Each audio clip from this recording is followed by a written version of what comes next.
ऐसी वीडियो रोज देखने के लिए आप मेरी वीडियो को लाइक करें, इस पे कमेंट करें और अपने दोस्तों के साथ शेयर करें।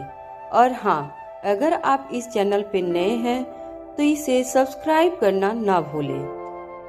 कहानी है एक लड़की को देखा तो पार्ट 2 का 1516 से आगे की कहानी।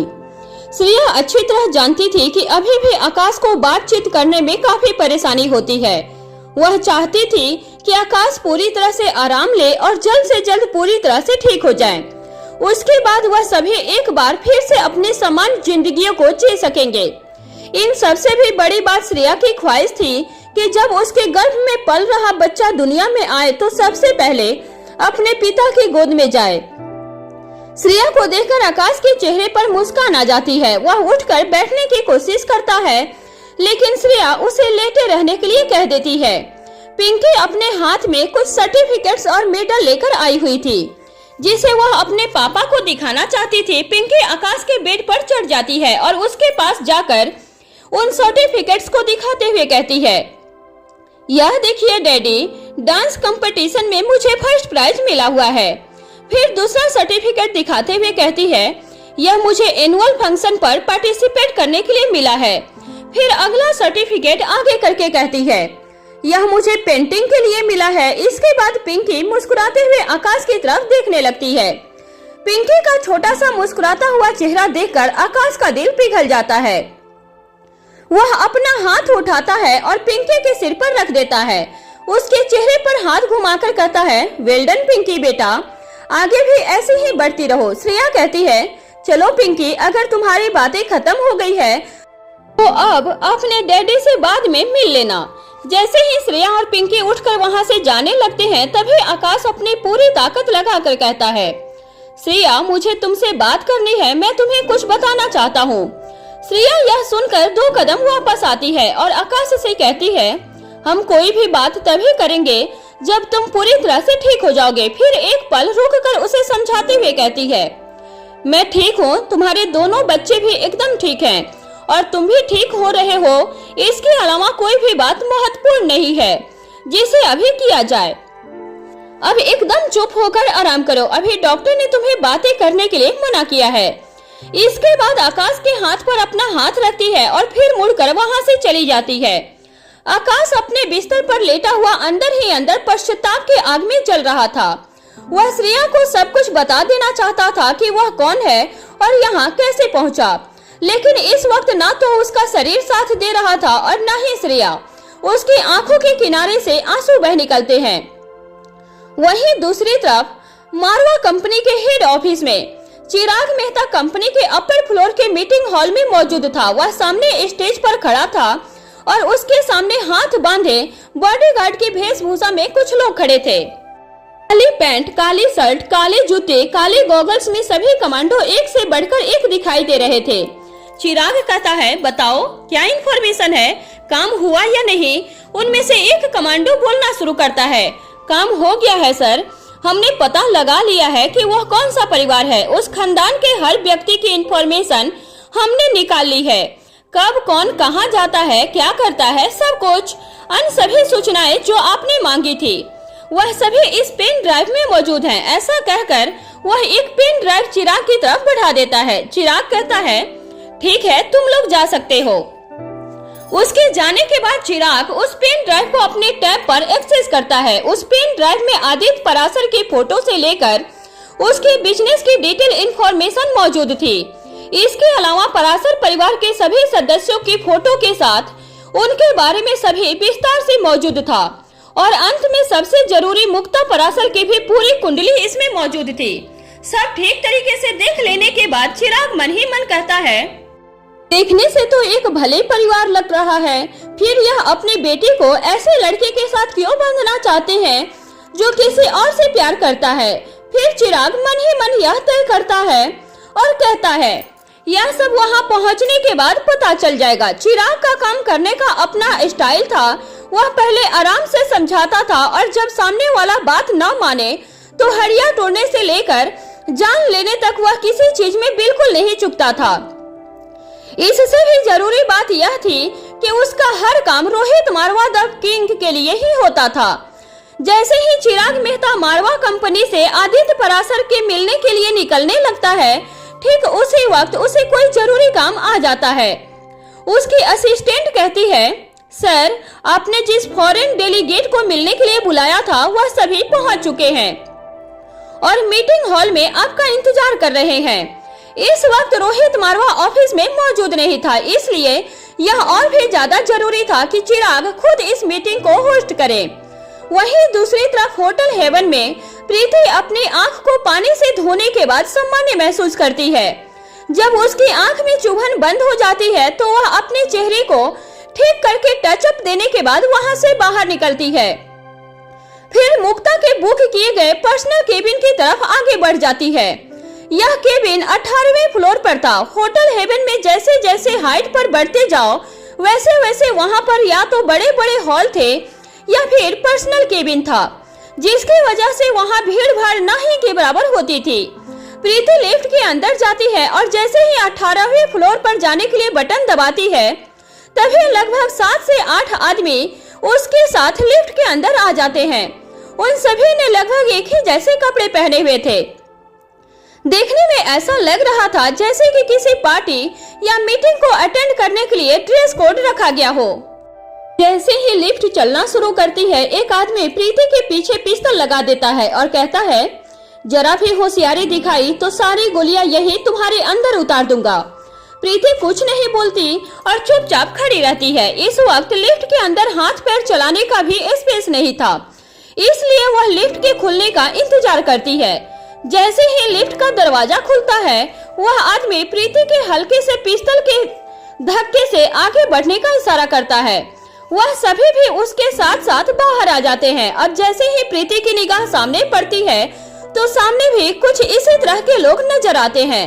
उन्होंने लगभग एक ही जैसे कपड़े पहने थे, पर उनके कपड़े प्रीति के पीछे खड़े हुए आदमियों के कपड़े से बिल्कुल अलग थे।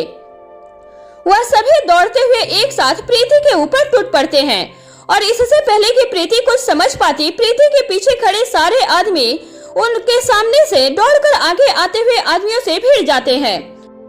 वह आदमी जिसने प्रीति के पीछे पिस्तौल लगाई थी, वह अभी भी ज्यों का त्यों खड़ा था। जब प्रीति ने देखा कि बाकी सभी लोग लड़ने में बिजी हैं, तब उसने एक तेज दांव खेला और आदमी के हाथ से पिस्तौल अपने हाथ में ले ली। अपने पैरों से उसके पैरों पर वार करते हुए उसे जमीन पर गिरा दिया।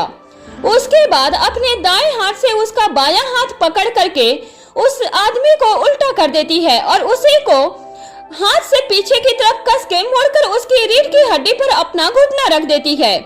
फिर पिस्तौल उसके सिर पर लगा देती है और पूछती है, किसने भेजा है तुम्हें? जब वह आदमी कुछ नहीं बोलता तो उसका हाथ और भी कस के मोड़ते हुए चिल्लाकर पूछती है, बोलते हो या इनकी सारी गोलियां तुम्हारे सिर में उतार दूं? वह आदमी बोलता है, बताता हूँ, गोली मत चलाना। हमें शकुंतला देवी और श्रवण गुलेरिया ने तुम्हें डराने के लिए भेजा था और कहा था कि अगर तुम प्यार से ना मानो तो तुम्हें जान से मार दिया जाए। प्रीति अपने घुटनों से और भी ज्यादा दबाव बनाते हुए पूछती है, पूरी बात बताओ, उन्हें मुझसे क्या दुश्मनी है और उन्हें मुझसे कौन सी बात मनवानी है? अब वह दर्द से छटपटाते हुए बोलता है, उनका बेटा ओंकार, वह चाहते हैं कि तुम उसकी जिंदगी से दूर चली जाओ। प्रीति उस आदमी को छोड़कर खड़ी हो जाती है और अपने पैर से जोर से वार करते हुए उसे दूर फेंक देती है।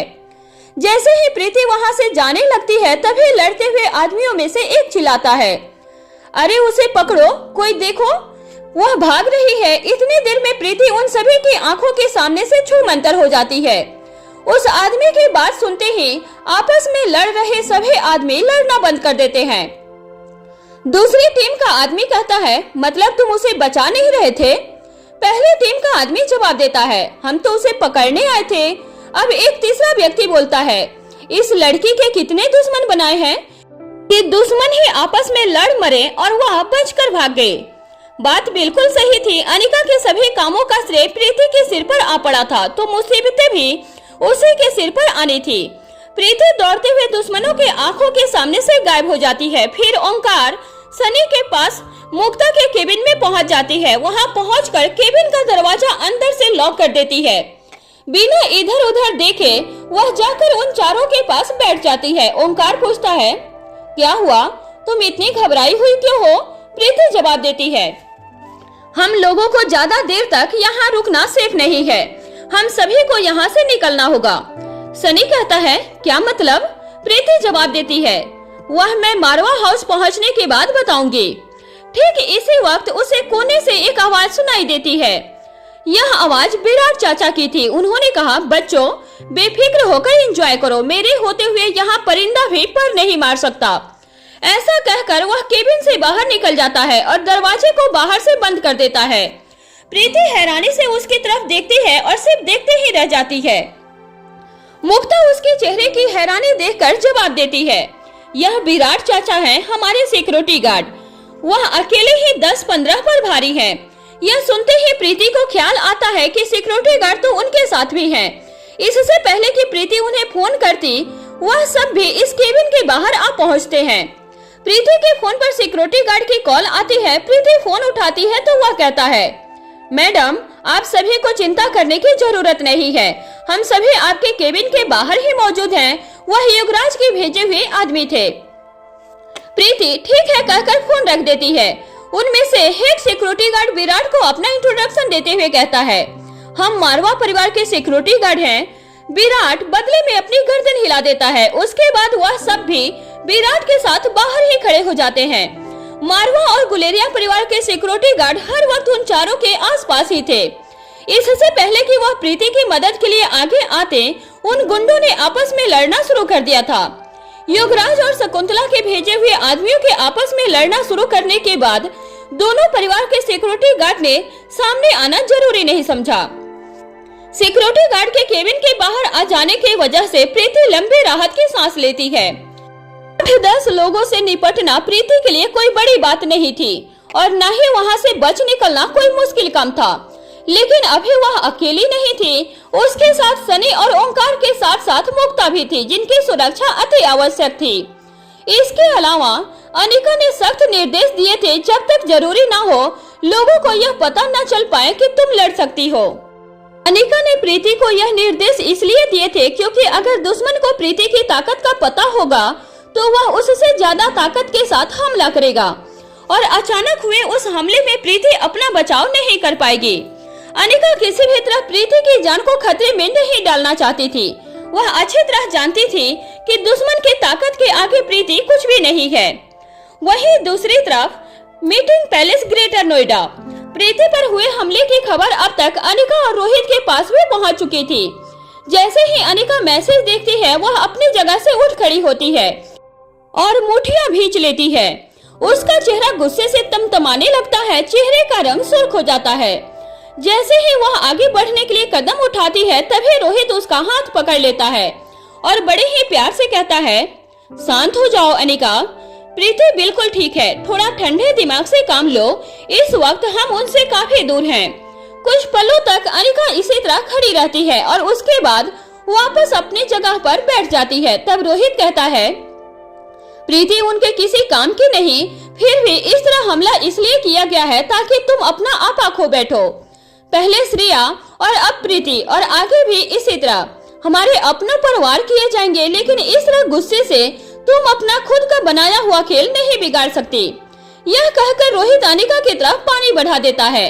अनिका एक घूंट में सारा पानी पी जाती है। उसके बाद अपने दोनों हाथों को अपने चेहरे पर रख लेती है और सिर को पीछे करके चेहरे को आसमान की तरफ उठा देती है। जब अनिका थोड़ी शांत हो जाती है, तब रोहित कहता है, तुम परेशान मत हो, वहाँ मारवा परिवार और गुलेरिया परिवार दोनों की सिक्योरिटी मौजूद है। मारवा परिवार की सिक्योरिटी दिखाई देती है और गुलेरिया परिवार की सिक्योरिटी छिपकर रहकर सुरक्षा देती है। तुम्हें चिंता करने की बिल्कुल कोई जरूरत नहीं, लेकिन फिर भी तुम्हारे मन में किसी तरह का संदेह है तो मैं चिराग को फोन कर देता हूँ। अनिका रोहित के हाथ पर अपना हाथ रख देती है और कहती है, नहीं नहीं, इसकी कोई जरूरत नहीं, अब्दुल्ला अपने काम को अच्छी तरह से करना जानता है, अब तक उसे भी खबर मिल ही चुकी होगी। अनिका की बात पर रोहित बदले में मुस्कुराकर सिर्फ अपनी गर्दन हिला देता है। मुझे अभी जानना है कि वह लोग कौन हैं जिन्होंने प्रीति पर हमला किया है। जो हम सोच रहे हैं वही है या फिर और कोई। अनिका अपनी जगह से उठकर एक ओर चली जाती है और प्रीति के फोन पर कॉल करती है। तुम लोग ठीक हो? प्रीति जवाब देती है, हाँ अनिका दीदी, हम चारों ठीक हैं। अनिका हैरानी से पूछती है, चारों? कौन कौन हो तुम चारों? और प्रीति बात को संभालते हुए कहती है, मैं, ओमकार, सनी और हमारे एक और फ्रेंड भी हमारे साथ है। अनिका समझ जाती है कि कुछ तो ऐसा चल रहा है जो उसे नहीं पता। अनिका कहती है, ठीक है, अपना ध्यान रखना। वहीं दूसरी तरफ मल्होत्रा हाउस में अंजलि श्वेता से कहती है, इस तरह घर में छिपकर बैठने से क्या होगा? इससे तुम्हारी प्रॉब्लम का सॉल्यूशन तो नहीं मिल जाएगा। तुम लक्ष्य को फोन नहीं उठा रही हो, उसके मैसेज का रिप्लाई नहीं कर रही हो। अगर वह तुम्हें ढूंढते हुए यहाँ घर पर आ गया तब क्या करोगी?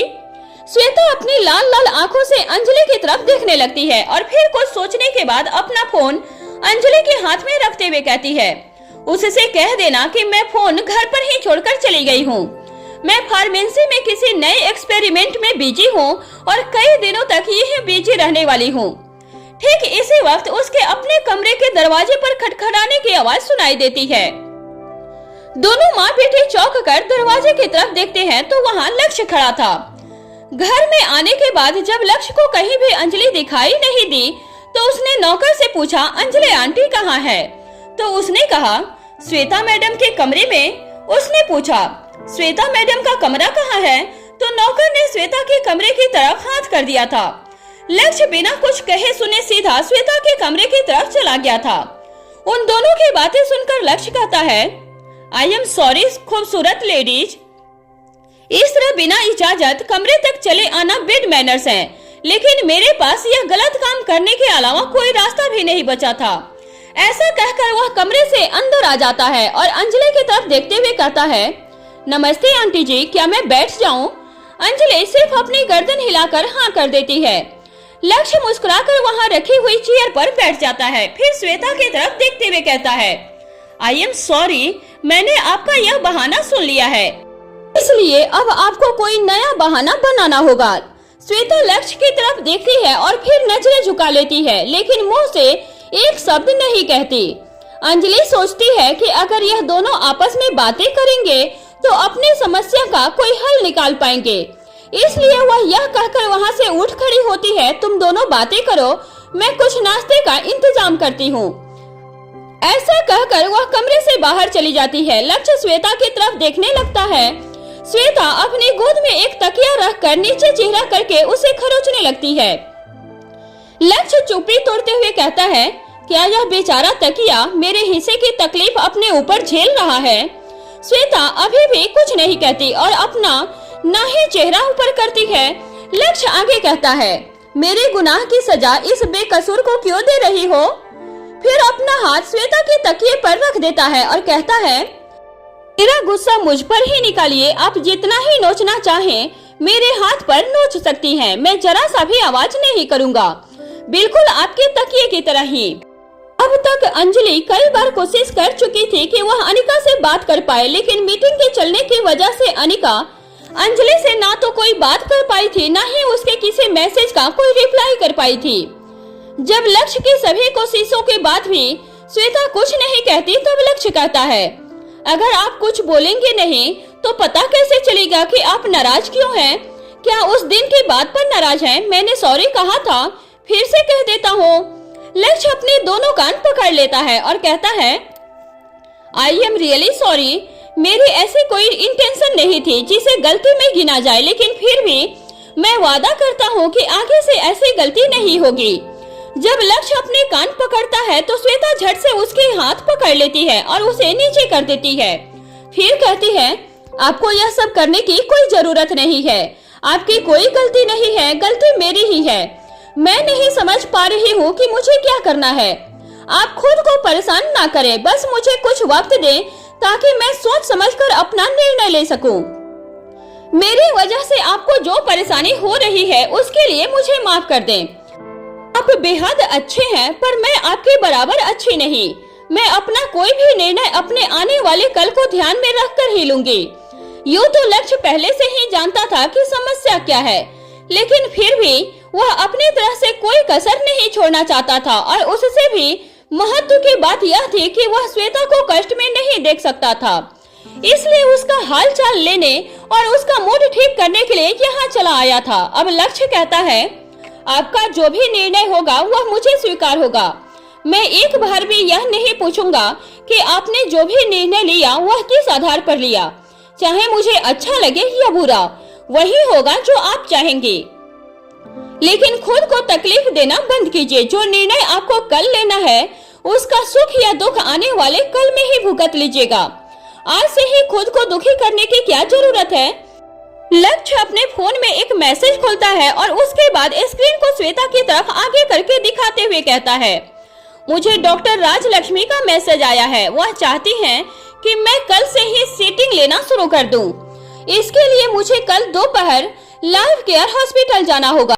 सुनते ही श्वेता की आंखें चमक उठती है और वह झट से कहती है, यह तो अच्छी बात है। अगर आपका पैर ठीक हो सकता है तो आपको वहां जाना चाहिए। लक्ष्य कहता है, मैं लाइफ केयर हॉस्पिटल सिर्फ इसलिए गया था क्योंकि आप चाहती थी कि मैं वहां से ट्रीटमेंट लूं। लेकिन अगर आप मेरे साथ नहीं जाएंगी तो मैं भी वहां नहीं जाऊंगा। अगर आप चाहती हैं कि मैं वहां जाऊं तो कल ठीक टाइम पर तैयार रहना, मैं आपको लेने आ जाऊंगा। श्वेता झट से जवाब देती है, मुझे बहुत काम है, मैं नहीं आ पाऊंगी। लक्ष्य कहता है, तो ठीक है, मुझे भी बहुत काम है, मैं भी नहीं जा पाऊंगा। लक्ष्य की बात सुनकर श्वेता लगभग गिड़गिड़ाते हुए कहती है, आप ऐसा क्यों कह रहे हैं? मुझे मेरे हाल पर छोड़ क्यों नहीं देते?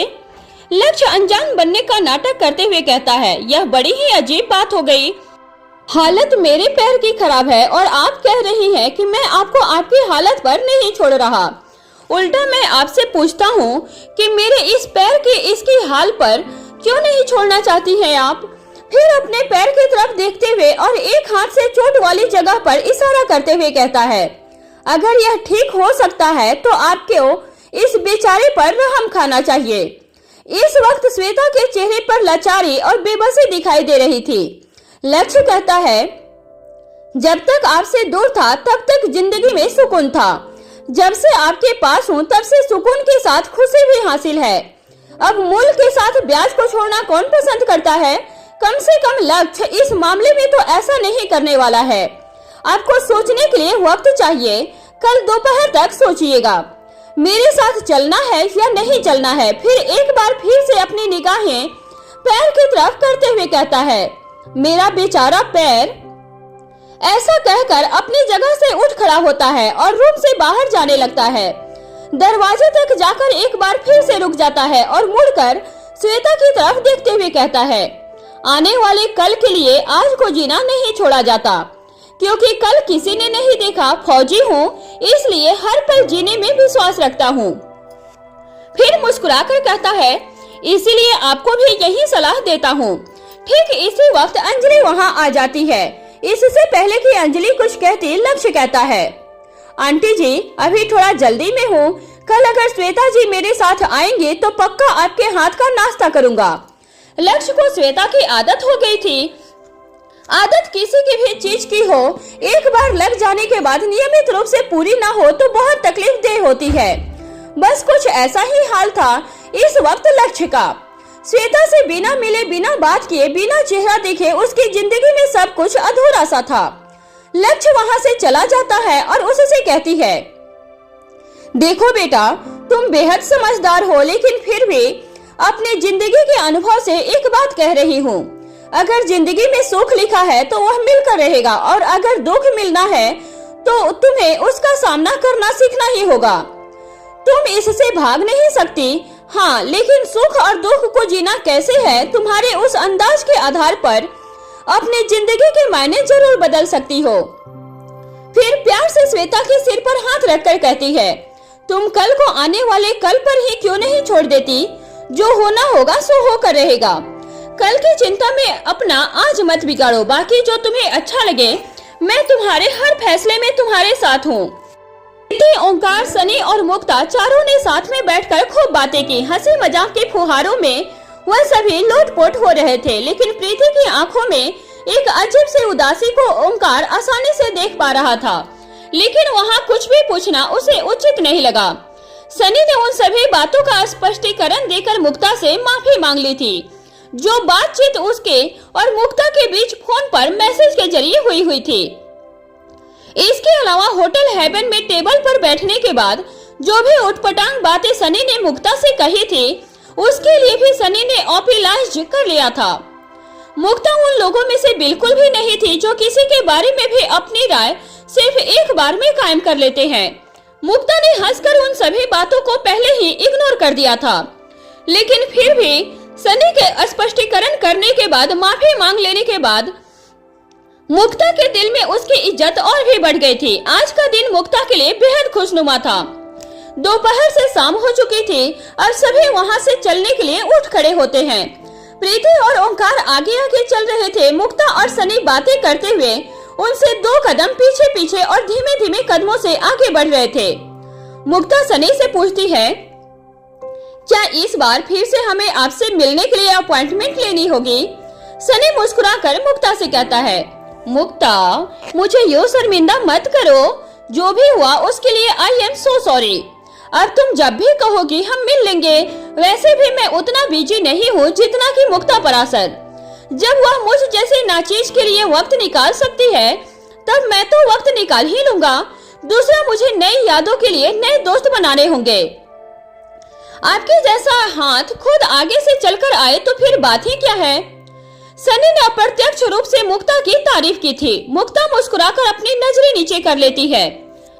सनी आगे कहता है, मैं अभी स्ट्रगलिंग फेज में हूँ। आई होप जल्दी ही कुछ अच्छा कर लो। अब मुक्ता सनी की आंखों में देखकर कहती है, जब इंसान को खुद पर भरोसा होता है तो राहें अपने आप खुल जाती हैं। प्रयासों का फल हमारी अपेक्षाओं जितना ना भी हो लेकिन मीठा जरूर होता है।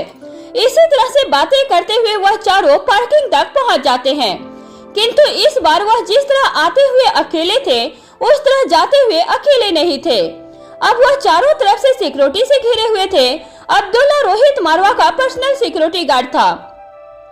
वह हर वक्त साये की तरह उसके साथ रहता था। रोहित के साथ होने के बावजूद भी उसने ओंकार, प्रीति और सनी की सिक्योरिटी के पुख्ता इंतजाम कर दिए थे।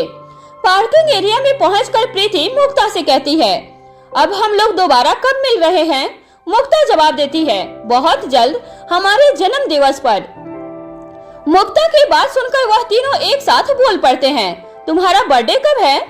मुक्ता जवाब देती है, थोड़ा धैर्य रखिए, पहले हम सभी बंदोबस्त कर लें, फिर आपको सादर निमंत्रण देंगे, तभी आपको दिन भी पता चल जाएगा। लेकिन हम यह अभी से इसलिए बता रहे हैं ताकि आप बाद में कोई बहाना न बना सके। पहले वह तीनों मुक्ता की गाड़ी में बैठने का इंतजार करते हैं। जब मुक्ता अपने सिक्योरिटी गार्ड के साथ रवाना हो जाती है तो वह तीनों मारवा हाउस जाने के लिए आगे बढ़ते हैं। ठीक इसी वक्त गुलेरिया परिवार के सिक्योरिटी गार्ड आगे आ जाते हैं और ओंकार से कहते हैं, सर, अभी आप हमारे साथ घर चले। मयूर गुलेरिया सर ने कहा है कि आप सीधा गुलेरिया हाउस लौट आएं। अगर आपको कोई बहुत जरूरी काम नहीं है तो प्लीज हमारे साथ चलें। वैसे ओंकार को कोई जरूरी काम नहीं था, लेकिन फिर भी वह मारवा हाउस इसलिए जाना चाहता था क्योंकि वह प्रीति से जानना चाहता था कि वह उदास क्यों है। लेकिन वक्त की नजाकत को देखते हुए वह गुलेरिया हाउस लौट जाने का निर्णय लेता है। इसके बाद सनी और प्रीति एक ही गाड़ी में बैठकर मारवा हाउस के लिए निकलते हैं और ओंकार अपनी गाड़ी में गुलेरिया हाउस के लिए निकल जाता है। दरअसल प्रीति ने सनी, ओंकार या मुक्ता को अपने साथ हुए आज के हमले के बारे में कुछ भी नहीं बताया था। इस बारे में सिर्फ सिक्योरिटी गार्ड के अलावा अनिका, रोहित और मयूर जानते थे। लेकिन प्रीति की उदासी का कारण यह अटैक नहीं था, इसके लिए वह पहले से ही मानसिक स्तर पर तैयार थी। वह अच्छी तरह जानती थी कि वह आग से खेल रही है। अनिका के साथ खड़े होने का मतलब है हम दुश्मनों के खिलाफ खड़े होना। उसकी उदासी की असली वजह थी वह सूचना जो उसे हमलावरों से मिली थी, यानी कि उसके होने वाले सास ससुर का उसे नापसंद करना और अपने बेटे की जिंदगी से निकाल फेंकने के लिए उसकी जान लेने से भी न चुकना। यह सूचना उसके कोमल मन को बेहद आहत करती है। वह नहीं चाहती थी कि उसकी वजह से माता पिता और बेटे के बीच किसी तरह की दरार पड़े। इसके अलावा वह चाहती थी कि उसे सास ससुर से माता पिता का प्यार मिले जो उससे पहले से ही इतनी नफरत करते हो। वह उसे कभी प्यार देंगे क्या? यह संभव ही नहीं था। प्रीति इस बात से बिल्कुल अनजान थी कि ओंकार के माता पिता का प्रेम बहू या बेटे के प्रति नहीं बल्कि माया के प्रति है। जहां से धन का आगमन होगा, उनका प्रेम उसी ओर से कम प्रकट हो जाएगा। मारवा हाउस जाते हुए गाड़ी में सनी प्रीति से पूछता है, वहां तुमने कुछ नहीं बताया, क्या अब बताओगी कि सिक्योरिटी के अचानक से बढ़ जाने का क्या कारण है? प्रीति पलटकर जवाब देती है, तुम जानते ही हो मारवा परिवार के दुश्मनों की कोई कमी नहीं, पर तुम्हें इन सब बातों पर ध्यान देने की कोई जरूरत नहीं है। तुम तो फिलहाल मुक्ता पर ध्यान दो। फिर अपने बोलने का सुर बदलते हुए कहती है, मुझे मुक्ता बेहद अच्छी लगी, तुम बताओ तुम्हें कैसी लगी? मुक्ता का नाम सुनकर सनी के चेहरे पर मुस्कान आ जाती है। फिर वह सीधे सवाल का टेढ़ा जवाब देते हुए कहता है, अगर एक सुंदर लड़की को दूसरी सुंदर लड़की पसंद आ जाए तो मतलब वह सच में अच्छी है।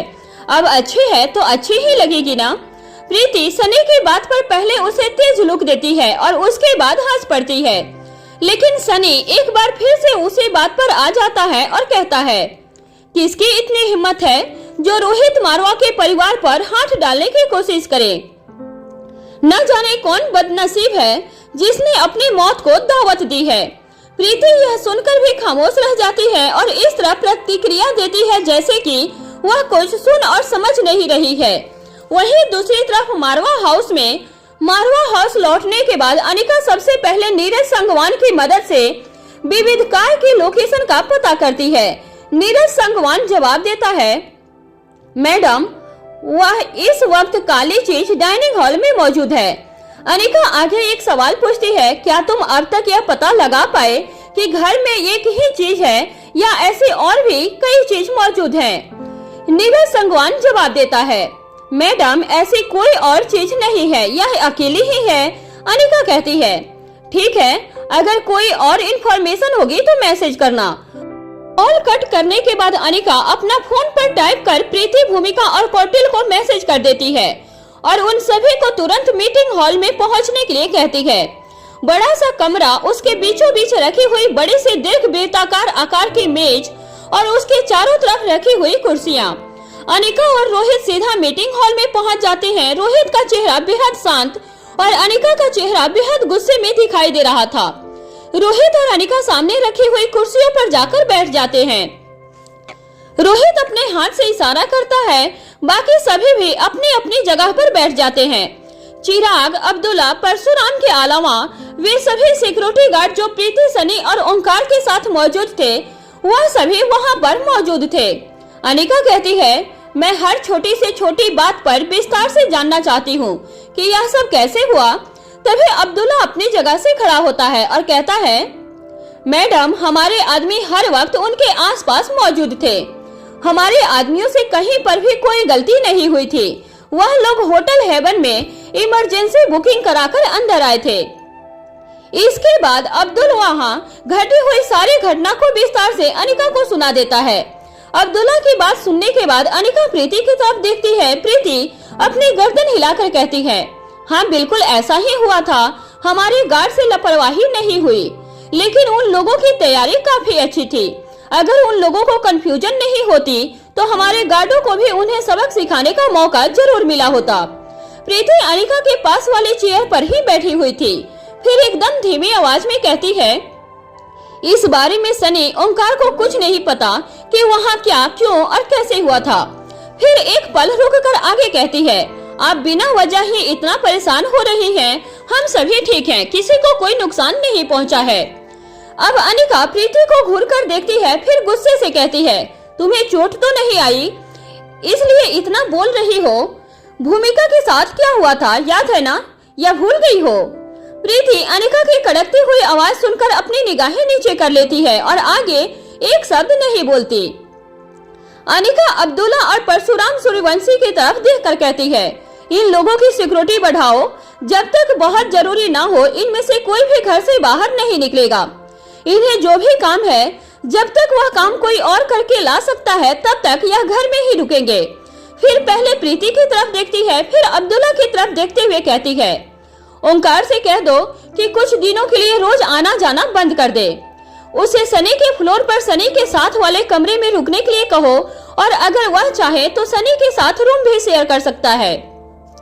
इसके बाद अनिका अपनी जगह से खड़ी होती है और कहती है, अब आप सब लोग जा सकते हैं। सभी सिक्योरिटी टीम्स के वहां से चले जाने के बाद भूमिका अनिका के पास आती है और उसके कंधे पर हाथ रखते हुए कहती है, मेरे साथ जो हुआ वह एक हादसा था, उसे लेकर तुम अभी तक परेशान हो। मेरे साथ जो कुछ भी हुआ वह इसलिए हुआ क्योंकि मुझे खतरे का अनुमान नहीं था। मैं वहां अकेले ही चली गई थी।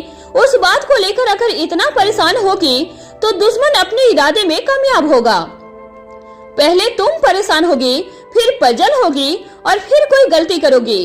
तुम्हारे दुश्मन उसी गलती की फिराक में बैठे हैं। फिर लंबे गहरे सांस लेकर आगे बोलती है, रिलैक्स हो जाओ, जो एक बार घट चुका है वह दोबारा नहीं घटेगा। इस बार हम और हमारे सिक्योरिटी गार्ड सभी सावधान हैं। और तुम भूल गई हो, अपनी इन्हीं टीमों की मदद से तुमने अपनी उनके बेहद ताकतवर औरतों को पकड़ा है, सिर्फ और सिर्फ शांति से सोच समझकर फैसला ले पाने की वजह से। इसलिए मैं तुमसे रिक्वेस्ट करती हूँ कि बेचैन मत हो, हम में से किसी को कुछ नहीं होगा। यह कहने के बाद भूमिका रोहित की तरफ देखती है और आंखों ही आंखों में अनिका को संभालने के लिए कहती है। रोहित अपने पलके झपकाता है, फिर अनिका को अपनी तरफ घुमाकर उसे गले लगा लेता है। रोहित की बाहों में जाने के बाद अनिका हमेशा बेहद शांत हो जाती थी और इस वक्त भी यही हुआ था। रोहित अनिका के सिर पर हाथ फिराते हुए धीरे से उसके कान में कहता है, जब तक हम साथ हैं तब तक दुश्मन हमारा या हमारे अपनों का कुछ नहीं बिगाड़ सकता। इस तरह परेशान होना अनिका के पर्सनालिटी के साथ मैच नहीं करता। यह सुनकर अनिका के चेहरे पे मुस्कान आ जाती है। थोड़ी देर तक इसी तरह खड़े रहने के बाद अनिका एकदम रिलैक्स हो जाती है। अनिका के चेहरे से चिंता की लकीरें मिट जाती हैं। फिर वह सभी एक साथ बाहर की तरफ चल पड़ते हैं। तभी अनिका प्रीति से कहती है, तुम्हें मुझसे कुछ जरूरी बात करनी थी, कहो क्या बात है। प्रीति मासूम सा चेहरा बनाकर छोटे से बच्चे की तरह कहती है, मुझे अभी आपसे डर लग रहा है, मैं सुबह बात करूंगी। प्रीति की बात सुनकर सभी की हंसी छूट जाती है। भूमिका प्रीति के सर पर हल्के से हाथ से टपली देती है और सभी हंसते हुए आगे बढ़ जाते हैं। वहीं दूसरी तरफ स्वाति मल्होत्रा का अंडरग्राउंड। अनिका से मिलने के बाद स्वाति वापस अपनी मनाली वाले सीक्रेट लोकेशन पर लौट गई थी। वह एक कुर्सी पर बैठी हुई थी, एक पैर पर दूसरा पैर चढ़ाकर रखा था, एक हाथ टेबल पर और दूसरा हाथ अपने पैर पर रखा हुआ था। आंखें एक ही जगह पर टिकी हुई थी। उसका चेहरा देखकर कोई भी आसानी से बता सकता था कि वह गहरी सोच में डूबी हुई थी। बूढ़े बाबा उसके पास ही खड़े थे और काफी देर से उसे देखे जा रहे थे। वह इंतजार में थे कि कब स्वाति मल्होत्रा की सोच टूटेगी और वह कुछ बोलेंगी। जब बहुत देर तक स्वाति कुछ नहीं बोलती तब बूढ़े बाबा कहते हैं, आप जब से अनिका बेटी से मिलकर आई हैं, तब से लेकर अब तक आपने एक शब्द भी बात नहीं की है। अनिका बेटी ने ऐसा क्या कर दिया है कि आप इतनी गहरी सोच में हैं? अब स्वाति बूढ़े बाबा की तरफ देखती है और लंबी गहरी सांस लेती है। अपनी पलकों को धीरे से झपकाती है और कहती है, वह कुछ कहकर मेरे लिए कई सवाल छोड़ गई है और कुछ सवाल बिना कहे ही। ऐसा कहने के बाद स्वाति अपनी जगह से उठ खड़ी होती है और फिर एक बड़ी सी स्क्रीन के सामने जाकर खड़ी हो जाती है। फिर आगे कहती है, उसने कोई ड्रग बनाया है जिसकी मदद से उसने मरते हुए आदमी को बचा लिया। बूढ़े बाबा बीच में ही बोल उठते हैं, क्या आप आकाश गुलेरिया की बात कर रही हैं? स्वाति अपनी गर्दन हाँ में हिलाती है और आगे बताना शुरू करती है। वह कहती है कि उसने पावर डोज का इस्तेमाल नहीं किया है। वह अपनी माँ और उसके साथियों की मेहनत को जाया नहीं करेगी। बूढ़े बाबा कहते हैं, मैडम यह तो अच्छी बात है, इसमें परेशानी की क्या बात है? आपकी बेटी है, नई नई तरह की दवाइयों का आविष्कार करना उसके खून में है। स्वाति कहती है, ऐसी कोई भी दवा जो इंसान को मरने ही न दे, उसके सकारात्मक के साथ साथ नकारात्मक पहलू भी है, यह मत भूलिएगा। जब तक हमें उस ड्रग के बारे में सब कुछ पता नहीं चल जाता, तब तक हम इस पर कोई टिप्पणी नहीं कर सकते हैं। अब बूढ़े बाबा एकदम खामोश हो जाते हैं। फिर इस खामोशी को तोड़ते हुए स्वाति मल्होत्रा से कहते हैं, वह मुझे कहकर गई है कि जिसे उसने बचाया है वह आकाश नहीं है। यह सुनते ही बूढ़े बाबा की आंखें बड़ी हो जाती हैं और वह स्वाति की तरफ हैरानी से देखने लगती हैं। स्वाति 2 कदम आगे बढ़कर अपनी बात को आगे जारी रखते हुए कहती है, जिस बात पर आप हैरान हैं मुझे उस बात पर हैरानी नहीं है। आश्चर्य की बात यह है कि वह कहकर गई है कि मैं यह नहीं जानती कि आकाश किसका बेटा है। साथ ही यह भी कहकर गई है कि अगर उसकी जगह मैं होती तो आकाश को हर कीमत पर बचाती, चाहे वह कीमती पावर ड्रग ही क्यों ना होती। उसके बोलने से ऐसा लग रहा था जैसे कि वह मुझे कुछ कह कर गई हो और मुझसे कह रही हो कि आकाश हमारा अपना खून है और करण के पास राज दफन है। इसके बाद स्वाति वापस बूढ़े बाबा की तरफ घूम जाती है और उसकी आंखों में देखते हुए कहती है, क्या आकाश करण का बेटा है? फिर हल्का सा मुस्कुराकर कहती है, मेरे गर्भ में एक ही बच्चा था और मैंने अनिका को जन्म दिया। आकाश और अनिका की उम्र में ज्यादा फर्क नहीं है। इससे पहले कि स्वाति आगे कुछ कहती, बूढ़े बाबा उसे रोकते हुए कहते हैं, इस तरह अपने प्यार पर शक मत कीजिए। किसी भी निर्णय पर पहुंचने से पहले कम से कम सच का पता लगाने की कोशिश तो कीजिए। अब स्वाति फिर से घूम जाती है और अपने दोनों हाथों को मोड़ लेती है। फिर उसके बाद कहती है, ठीक है तो तुम जाओ करण के पास और पूछो उससे कि क्या आकाश उसका खून है। अब बूढ़े बाबा अपनी गर्दन झुका लेते हैं और सहमी हुई आवाज से कहते हैं, मैं उनके पास तो जा सकता हूँ, लेकिन यह सवाल पूछने की हिम्मत मुझ में ना है, ना कभी होगी। मुझे माफ कर दीजिएगा, मैं आपके इस आदेश का मान नहीं रख सकता। अब स्वाति आगे कहती है, यह भी ठीक है, चलिए इन सब बातों को छोड़ देते हैं। वह दुश्मनों के खिलाफ युद्ध की घोषणा करके गई है। कहती है, अपने माँ बाप को साथ ला कर रहेगी। उसका मानना है कि आकाश जिंदा है और दमयंती देवी के पास है। वह अपने भाई को जिंदा वापस लाएगी। यह कहते हुए स्वाति के माथे पर जितनी चिंता की लकीरें खींच आई थी, बूढ़े बाबा के चेहरे पर उतनी ही खुशी दिखाई दे रही थी। स्वाति बूढ़े बाबा के चेहरे के भाव देखकर कहती है, यहाँ मैं परेशान हूँ और तुम्हें इस बात से खुशी मिल रही है। बूढ़े बाबा कहते हैं, मैं खुश हूँ कि अब आपकी ताकत दुगुनी हो चुकी है और अधिक वक्त तक आपको इस तरह छुपना नहीं होगा। आप तब नहीं लड़ सकती थी, पर अब लड़ भी सकेंगी और जीत भी आपकी ही होगी। एक परिवार जो बसने से पहले ही उजड़ गया, वह इस बार जरूर खिल उठेगा। स्वाति पलटकर मुस्कुराकर जवाब देती है, लगता है तुम्हें घर की याद सता रही है। जाओ और जाकर एक बार सबसे मिल आओ। यह युद्ध है और युद्ध भूमि रक्त मांगती है, चाहे वह अपनों का हो या दुश्मन का, इससे उसे कोई फर्क नहीं पड़ता। विराट के दिमाग में कब से एक ही सवाल घूम रहा था। वह मौके की तलाश में था कि कब वह अपने जहन में उठ रहे सवाल के बारे में मुक्ता से बात कर सके। मुक्ता को होटल हेवन से परासर हवेली वापस लाने के बाद जब मुक्ता अपनी गाड़ी से बाहर आ जाती है और हवेली के अंदर जाने के लिए आगे बढ़ने लगती है, तब हमेशा की तरह विराट चाचा उसके साथ साथ उससे एक कदम पीछे रहकर चल रहे थे। यह मुक्ता से बात करने का एकदम ठीक वक्त था। विराट मुक्ता से कहता है, बेटी जी, अगर अनुमति हो तो क्या मैं आपसे एक प्रश्न पूछ सकता हूँ? मुक्ता कहती है, हाँ विराट चाचा पूछिए। वैसे भी मन के सवालों को मन में नहीं रखना चाहिए। फिर मुस्कुराकर उनकी तरफ देखते हुए कहती है, नहीं तो वह माइग्रेन का कारण बन जाते हैं। विराट कहता है, क्या वह अपने दोस्तों को आपसे मिलवाने के लिए खुद लेकर आए थे? मुक्ता बड़े ही समान तरीके से जवाब देते हुए कहती है, नहीं नहीं, मुझे ऐसा नहीं लगता। फिर एक पल रुककर कुछ सोचकर आगे कहती है, हाँ लेकिन कोई तो ऐसा था जिसकी आज सामत आने वाली थी और वह बच गया है। वह तीनों दोस्त मिलकर उसकी क्लास लगाने वाले थे। विराट को मुक्ता की यह बात बिल्कुल समझ नहीं आती है, इसलिए वह अपना सवाल और भी स्पष्ट करते हुए पूछता है, आप उनके दोस्तों से क्यों मिली? आप चाहती तो उसके साथ अच्छा वक्त बिता सकती थी। इससे आप दोनों को एक दूसरे को जानने समझने का ज्यादा वक्त मिल जाता। इस पर मुक्ता जवाब देती है, हम उसके बारे में जल्द से जल्द जानना चाहते हैं कि वह कैसा इंसान है। फिर एक पल रुककर आगे कहती है, विराट चाचा, अगर किसी भी इंसान के बारे में जानना चाहते हैं और आपको शक है कि वह अपनी असलियत आप पर प्रकट नहीं होने देगा, तो सबसे आसान तरीका होता है कि उसके दोस्तों को जान लिया जाए, क्योंकि हमारे व्यक्तित्व का बड़ा हिस्सा हमारे दोस्तों के साथ मेल खाता है। इसलिए वह लोग हमारे दोस्त बनते हैं जिनकी आदतें और स्वभाव हमारे जैसा होता है।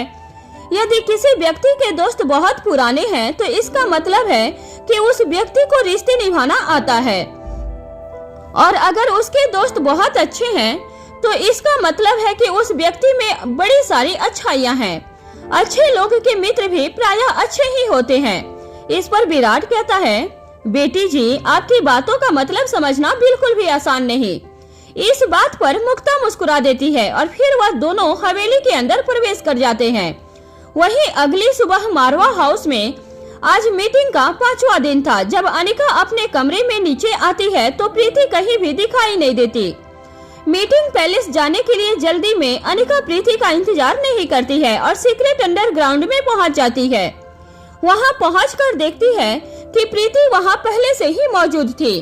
वह एक स्टैंडिंग व्हाइट बोर्ड के साथ बीसू के सामने खड़ी थी और उसने अपने हाथ में एक मार्कर ले रखा था, जिसकी मदद से वह बीसू से बात करने की कोशिश कर रही थी। अनिका को देखकर वह गुड मॉर्निंग अनिका दीदी कहकर बीसू की तरफ देखती है और बीसू से कहती है, आज के ट्रीटमेंट के पूरा होने के बाद इन सवाल जवाबों को दोबारा से शुरू करेंगे। इस पर बीसू अपनी पलकें झपका देता है। अनिका कहती है, अरे वाह, तुम लोगों की बातचीत काफी जोरों शोरों पर चल रही है। इसके बाद दोनों बीसू का नियमित उपचार करने में जुट जाती हैं। इसे पूरा करने के बाद अनिका बीसू से कहती है, अब तुम थोड़ी देर आराम करो। फिर अनिका प्रीति की तरफ देखकर कहती है, अगर तुम्हारा डर चला गया हो तो क्या तुम्हें मुझसे कोई बात करनी है या मैं जाऊं? वैसे भी आज मैं बहुत जल्दी में हूँ। ऐसा कहकर अनिका तेज कदमों से वहाँ से बाहर निकल जाती है। प्रीति पास में रखी हुई एक फाइल उठाती है और लगभग दौड़ते हुए अनिका के पीछे पीछे चल पड़ती है। फिर वहीं सीक्रेट अंडरग्राउंड के अंदर ही अनिका एक जगह पर रुक जाती है। प्रीति अपने हाथ की फाइल खोलती है और अनिका की तरफ बढ़ते हुए कहती है, यह देखिए दीदी। अनिका जैसे ही उस रिपोर्ट को देखती है उसके चेहरे पर आश्चर्य नजर आने लगता है और जैसे जैसे वह पूरी फाइल को देखते हुए आगे बढ़ती है वैसे वैसे उसकी हैरानी बढ़ती जाती है। अनिका कहती है, तुमने मुझे यह पहले क्यों नहीं बताया? प्रीति कहती है, मैंने आपको बताया तो था कि मुझे खुद इस पर विश्वास नहीं हुआ, इसलिए मैंने इसे री एग्जामिन करवाया है और साथ ही कुछ दूसरी जांच भी करवाई है। उनकी रिपोर्ट भी मेरे पास ही है। ऐसा कहकर वह एक और फाइल अनिका की तरफ बढ़ा देती है। एक के बाद एक पेज पलटते हुए अनिका इसे भी देख लेती है। फिर वह कुछ पलों के लिए अपनी जगह पर स्थिर रह जाती है और गहरी सोच में चली जाती है। कुछ देर तक जब अनिका कुछ नहीं बोलती तब प्रीति अनिका से कहती है, क्या हुआ अनिका दीदी, आप एकदम खामोश क्यों हो गई? प्रीति की बात का जवाब देते हुए अनिका कहती है, यह ब्लड ग्रुप वर्ल्ड का रेयर ब्लड ग्रुप है। पूरे विश्व में इस ब्लड ग्रुप के लोगों की संख्या सिर्फ सैकड़ों में ही है। बीसू की पुरानी सभी रिपोर्ट्स और इन रिपोर्ट्स को देखकर ऐसा लग रहा है कि बीसू की इस हालत के लिए जिम्मेदार उसका ब्लड ग्रुप हो सकता है। प्रीति कहती है, मुझे भी ऐसा ही लगता है। फिर कुछ सोचते हुए आगे कहती है, न जाने उस सौम्या ने बीसू के साथ क्या किया है। तभी अनिका कहती है, आखिर यह सौम्या है कौन और उसने इस बीसू को इस तरह अपने साथ कैद करके क्यों रखा था? अब हमारे लिए जल्द से जल्द सौम्या का सच जानना और भी जरूरी हो गया है। हो न हो कोई न कोई बड़ा कनेक्शन जरूर है जिस तक हमारा पहुंचना बेहद जरूरी है। अगर हम जल्द से जल्द इसकी तह तक नहीं पहुंच पाए तो वह जरूर किसी न किसी दूसरे व्यक्ति को टारगेट जरूर बनाएगी। प्रीति कहती है, आप चिंता मत कीजिए, हम जल्दी ही इस राज तक पहुंच जाएंगे। मैं आज भी मीटिंग पैलेस नहीं आ रही हूँ। मैं पूरी कोशिश करूंगी कि बीसू से कोई जानकारी हासिल कर सकूं। अनिका प्रीति के कंधे पर हाथ रखती है और मुस्कुराकर वहां से आगे बढ़ जाती है। वहीं दूसरी तरफ Parashar company head office, Sunil Bharadwaj घबराता हुआ आदित्य पराशर के केबिन में आता है। आदित्य के हाथ में पेन था और सामने एक फाइल थी जिसमें वह अपनी निगाहें जमाए हुए कुछ देख रहा था। सुनील के इस तरह अचानक आकर वहां खड़े हो जाने पर वह बिना अपनी नजरें उठाए सुनील से कहता है, बस सुनील 2 मिनट और फिर चलते हैं मीटिंग में। सुनील दबी हुई आवाज में कहता है, नहीं सर, बात वह नहीं है। उसके बाद सुनील भारद्वाज अपने दोनों हाथ बांधकर वहीं खड़ा हो जाता है। आदित्य अपने पेन को नीचे रखता है और चेहरा ऊपर करके सुनील की तरफ देखता है। आदित्य सुनील के चेहरे की तरफ देखकर अचंभित रह जाता है, क्योंकि इस वक्त उसके चेहरे से हवाइयां उड़ी हुई थी। आदित्य हल्की सी मुस्कान के साथ कहता है, आपके चेहरे को देखकर ऐसा लग रहा है जैसे तृतीय विश्व युद्ध की घोषणा हो गई हो और शुरुआत हमारे ही घर से होने वाली हो। कहो क्या हुआ है, इतना घबराए हुए क्यों हो? सुनील जवाब देता है और कहता है, सर, रोहित मारवा के असिस्टेंट चिराग मेहता आए हैं। वह आपसे अभी इसी वक्त मिलना चाहते हैं। यह सुनकर आदित्य के चेहरे पर भी आश्चर्य नजर आने लगता है। आदित्य कुछ सोचता है और उसके बाद कहता है, इस तरह बिना किसी पूर्व सूचना और बिना किसी पूर्व योजना के यहाँ आने का क्या कारण हो सकता है? सुनील कहता है, सर, यह मैं नहीं जानता। मैंने उनसे पूछा तो उनका कहना है कि वह सिर्फ आपसे ही बात करेंगे। आदित्य फिर से गहरी सोच में डूब जाता है और उसके बाद कुछ सोचने समझने के बाद सुनील से कहता है, उनकी टेक्सटाइल इंडस्ट्रीज में कभी कोई रुचि नहीं रही, फिर इस तरह यहाँ अचानक चले आने का क्या मतलब समझा जाए? सुनील अभी भी आदित्य के चेहरे की तरफ देख रहा था। इस सवाल का वह कोई जवाब नहीं दे पाता। फिर कुछ पल रुककर आदित्य कहता है, पराशर टेक्सटाइल कितना भी फैला हुआ क्यों न हो, लेकिन फिर भी रोहित मारवा से टक्कर लेने में कोई समझदारी नहीं है। चिराग मेहता के बारे में हम सभी जानते हैं। ऊपर से जितना सज्जन पुरुष दिखाई देते हैं, अंदर से उतने ही बेरहम है। अच्छों के साथ अच्छे और बुरों के साथ बेहद बुरे। ऊपर से उनके यह ताकत अपनी नहीं बल्कि मिस्टर रोहित मारवा की है। उनके यहाँ आने का मतलब ही समझिए कि रोहित मारवा खुद चलकर आए हैं। यह उनके असिस्टेंट नहीं बल्कि दायां हाथ है। बुद्धि और हस्ताक्षर मिस्टर रोहित मारवा के चलते हैं, लेकिन हाथ हमेशा चिराग मेहता के ही होते हैं। यह यूं ही मिस्टर रोहित मारवा के खास नहीं है। अगर हमारी किस्मत उन्हें यहाँ तक खींच कर ले आई है तो जरूर कोई बड़ी वजह होगी। इतना कहकर वह चुप हो जाता है और अपने माथे पर अपनी उंगली रख लेता है। 2 पल रुककर दोबारा बोलना शुरू करता है, हम उन्हें मिलने से मना कर सके, हमें इतना सामर्थ्य नहीं है।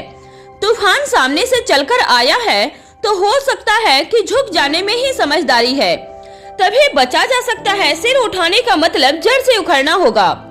फिर एक पल रुककर दोबारा कहना शुरू करता है, एक काम करो, जाकर आज की सभी मीटिंग्स को डिले कर दो और जो डिले नहीं हो सकती उन्हें पोस्टपोन कर दो। चिराग मेहता को यहाँ मेरे केबिन में ही ले आओ। सुनील भारद्वाज जी सर कहकर वहाँ से चला जाता है। चिराग मेहता के इस तरह से अचानक पराशर कंपनी में पहुंचने से वहाँ के सभी पदाधिकारियों में हलचल मच गई थी। सभी किसी अप्रिय घटना के होने को लेकर आशंकित हो उठे थे और मन ही मन इच्छा कर रहे थे कि ऐसा कुछ भी न हो जो सबके लिए अहितकारी हो। कुछ ही मिनट के बाद सुनील भारद्वाज चिराग मेहता के लिए आदित्य पराशर के केबिन का दरवाजा खोलता है। चिराग को देखते ही आदित्य अपनी जगह से उठ खड़ा होता है और हेलो सर, चिराग मेहता कहकर अपना हाथ आगे बढ़ा देता है। बदले में चिराग भी मुस्कुराकर अपना हाथ आगे कर देता है। हाथ मिलाने के बाद आदित्य उसे कुर्सी की ओर अपने हाथ से इशारा करते हुए बैठने के लिए कहता है। चिराग के बैठने के बाद आदित्य आगे कहता है, कैसे हैं आप? आपने हमें स्वागत की तैयारी का मौका भी नहीं दिया, आने से पहले एक खबर कर दी होती।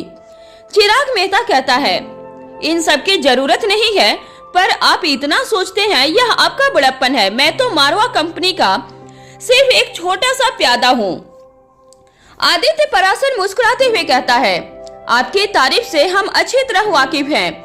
आप यहाँ आए हैं तो मतलब मिस्टर रोहित मारवा का कोई खास संदेश ही लाए होंगे, या फिर मैं यह कहूँ कि उनका कोई आदेश लेकर आए हैं। चिराग कहता है, नहीं नहीं आदित्य पराशर जी, मैं तो यहाँ सिर्फ बातचीत करने आया हूँ। बड़ा ही छोटा सा मामला है, अगर आप चाहेंगे तो बड़ी ही आसानी से सुलझ जाएगा। आदित्य मन ही मन सोचता है कि न जाने कौन सी बड़ी मुसीबत बेवक्त आकर हम पर पड़ी है। ठीक इसी वक्त मुक्ता भी पराशर कंपनी पहुंच जाती है। वैसे तो आदित्य के बनाए हुए सभी नियमों का सख्ती से पालन होता था, लेकिन मुक्ता एक ऐसी अकेली थी जिसे कोई भी कभी भी रोकता टोकता नहीं था।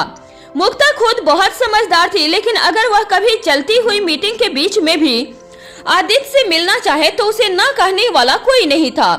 आज भी कुछ ऐसा ही घटना हुआ था। मुक्ता अपने मुस्कुराते हुए चेहरे के साथ सुनील के सामने खड़ी हो जाती है। उसके चेहरे पे परेशानी देखकर अचंभित रह जाती है और फिर कुछ सोचने लगती है। मुक्ता सुनील से कहती है, जहाँ तक हम जानते हैं आपको कभी डांट नहीं पड़ती, लेकिन आज आपके चेहरे को देखकर ऐसा लग रहा है जैसे कि आपके ऊपर बम गिरा दिया गया हो। क्या आप हमें बताएंगे कि आपके इस उतरे हुए चेहरे का क्या कारण है सुनील जी? सुनील मुक्ता की तरफ देखता है और उसे अपने मन की सारी दशा कह सुनाता है। सुनील की सारी बातें सुनने के बाद मुक्ता कहती है, ओहो, बस इतनी सी बात, आप बिना वजह ही परेशान हो रहे हैं। ऐसा कहकर वह अपने तेज कदमों से आदित्य के केबिन की तरफ बढ़ जाती है। सुनील जाती हुई मुक्ता की ओर देखने लगता है और अपना हाथ आगे करता है और अपने मन की बात को मन में ही बड़बड़ा कर रह जाता है।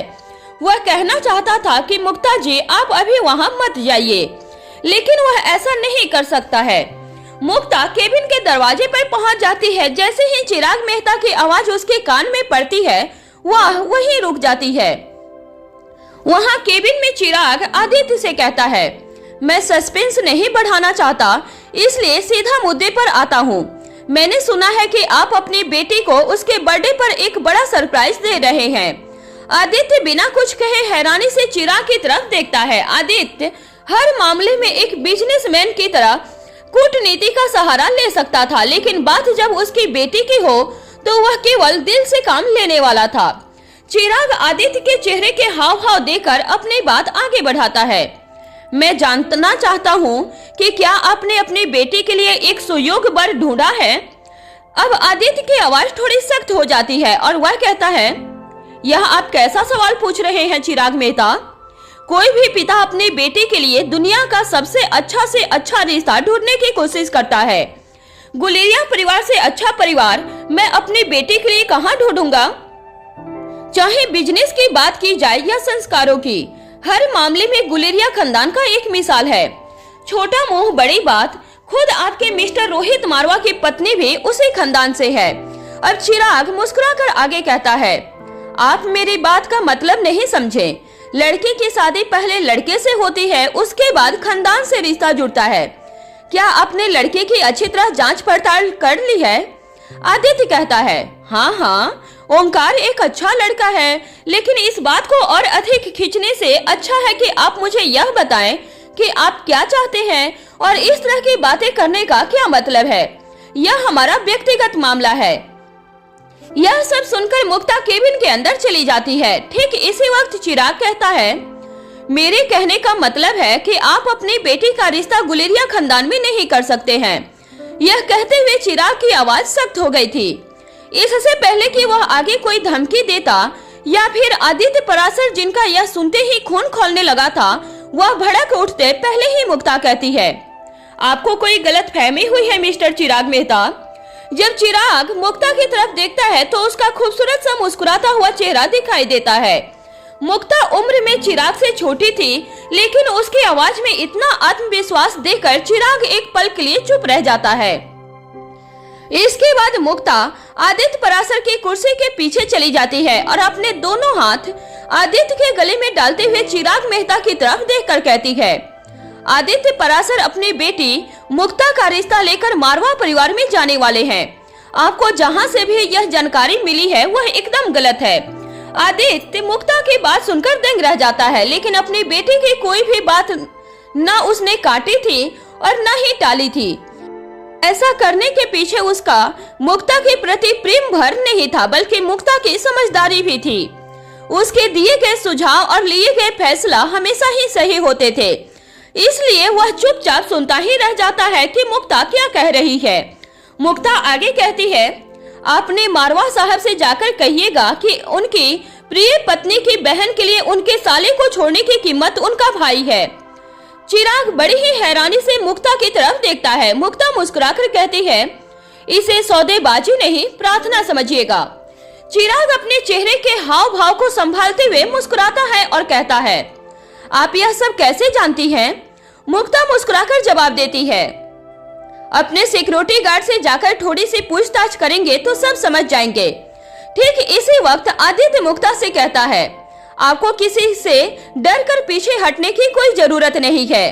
इससे पहले कि आदित्य आगे कुछ कह पाता, मुक्ता कहती है, पापा जी आपने बिल्कुल सही कहा, ओमकार एक अच्छे व्यक्ति है, लेकिन अच्छे लोग ज्यादा वक्त तक सिंगल नहीं रहते। वह अनिका गुलेरिया की मुंह बोली बहन से प्यार करते हैं और हम प्यार करने वालों के बीच बिल्कुल नहीं आ सकते। आदित्य अपनी जगह से उठ खड़ा होता है और मुक्ता के चेहरे पर हाथ रख देता है। फिर कहता है, हमें माफ कर दीजिए, हमें इस बारे में कोई जानकारी नहीं थी। तभी चिराग मेहता भी अपनी जगह से उठ खड़ा होता है और मुक्ता की तरफ देखकर कहता है, आप छोटी सी उम्र में ही बड़ी बिजनेस वुमेन हैं। आपका सुझाव मैं आगे तक पहुंचा दूंगा। फिलहाल जिस काम के लिए यहाँ आया था वह हो गया है। अब मुझे इजाजत दीजिए, मुझे और भी बहुत जरूरी काम है। आदित्य अपनी जगह से खड़े होकर अपने दोनों हाथ जोड़ देता है। चिराग मेहता भी अपने दोनों हाथ जोड़कर वहां से बाहर निकल जाता है। चिराग के वहां से चले जाने के बाद आदित्य मुक्ता से और भी कई सारे सवाल करता है और मुक्ता हर सवाल का साफ साफ जवाब दे देती है। अब आदित्य कहता है, अच्छा हुआ सही समय पर सभी बातें पता चल गई, नहीं तो अपनी बेटी को सरप्राइज करने के चक्कर में हम ही शौक दे बैठते।